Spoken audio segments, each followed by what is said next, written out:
si vous digérez bien l'ail avec le germe, eh ben, tant mieux, mangez-le, c'est bon pour la santé. Si par contre, c'est pas trop votre truc au niveau digestion, alors il y a d'autres possibilités.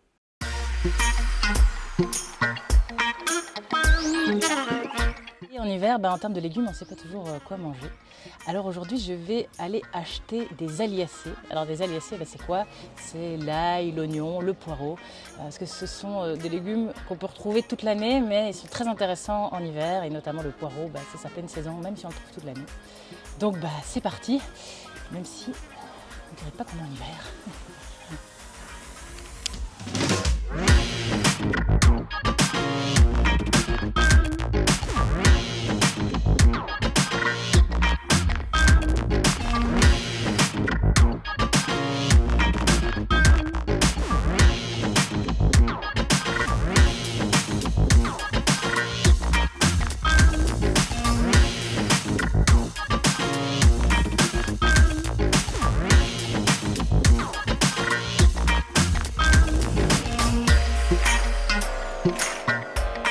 Les poireaux, ils sont là, les poireaux.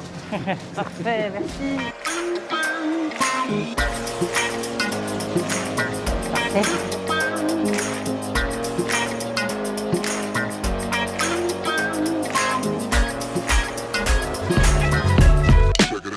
Voilà, me voilà de retour avec mes aliacées. En fait, on ne parle plus aujourd'hui d'aliacées, mais d'amarylidacées. D'amarylidacées. Bref, avec les avancées récentes en génétique, la classification évolue beaucoup. Et donc, parfois, des plantes comme ça changent de nom de famille, même si c'est pas pour un nom plus simple. J'ai ramené dans cette famille des amarylidacées. Nous avons les poireaux. Ensuite, nous avons nos amis les oignons avec les oignons jaunes. Non, les oignons jaunes. Les oignons jaunes, ce sont les oignons verts. Vous voyez ? Donc ça, ce sont les oignons jaunes. Et on a aussi les oignons rouges. Voilà, la même chose, à part qu'on a une différence ici avec des pigments un petit peu différents. Dans cette famille aussi, nous avons... Voilà. L'échalote. Et alors, last but not least, l'ail. J'adore l'ail.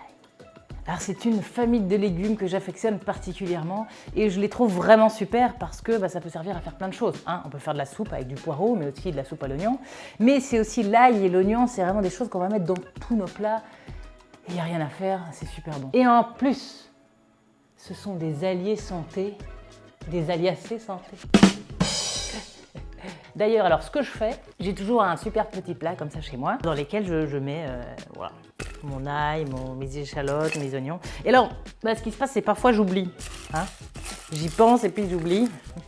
C'est la vie, c'est la vie. Mais voilà, on a, vous voyez, des petits germes qui commencent à pousser. Donc souvent, on nous dit, on coupe l'ail en deux et on enlève ce petit germe parce que c'est pas très bon. Alors c'est pas très bon pourquoi? Est-ce que c'est pas bon pour la santé ou est-ce que c'est pas bon en goût? En réalité, pour la santé, c'est très bon.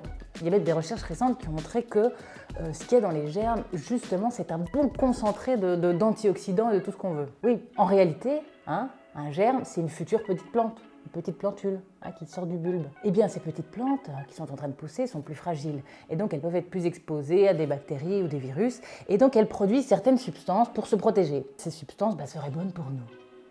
C'est pas beau la vie? Et généralement, tout ce qui est germe, on sait que c'est vraiment un bon concentré en plein de bonnes choses. C'est pas pour rien qu'on fait des graines germées, qu'on peut mettre dans ses salades, etc., etc. Donc c'est plutôt bon pour la santé. Alors, qu'est-ce qu'on lui veut à ce petit germe? Le truc, c'est qu'il y a pas mal de composés soufrés dedans. Ça dépend un peu des gens, mais beaucoup de personnes ne digèrent déjà pas très bien l'ail à la base, mais alors quand il y a le germe, je vous dis pas, la digestion, c'est pas trop ça. Et alors, c'est bien connu, l'ail avant un rendez-vous galant, c'est pas l'idéal, parce que au niveau de la laine, c'est pas ce qu'il y a de le plus. Et bien apparemment, quand il est en train de germer, ce serait pire. En ce moment, avec les masques, de toute façon, personne ne sent rien. Donc j'ai envie de dire, c'est peut-être l'hiver ou jamais pour faire le plein d'ail. Bref, en tout cas, avec toutes ces histoires de germes, on a de plus en plus maintenant le réflexe de jeter parfois de l'ail ou de l'oignon qui aurait vraiment fort germé. Et au niveau gaspillage, c'est quand même pas terrible. Alors, si vous digérez bien l'ail avec le germe, tant mieux, mangez-le, c'est bon pour la santé.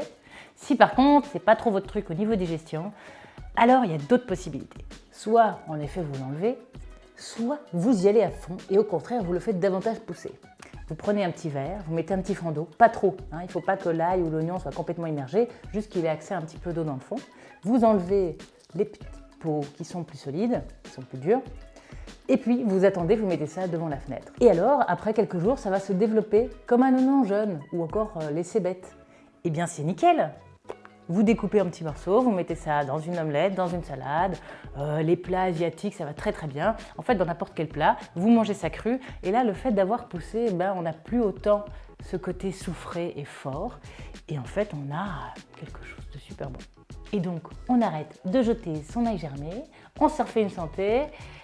Et puis, avec les poireaux aussi. Arrêtez de jeter le verre. Hein?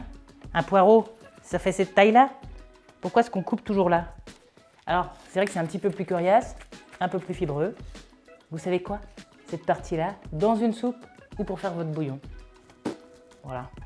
Moi, la soupe avec le verre, c'est génial. Hein. Et voilà, c'était mes petits trucs pour cette super famille de légumes que j'adore, pour essayer d'avoir une consommation locale, durable, de saison et aussi sans gaspille. Bon, allez, à la prochaine.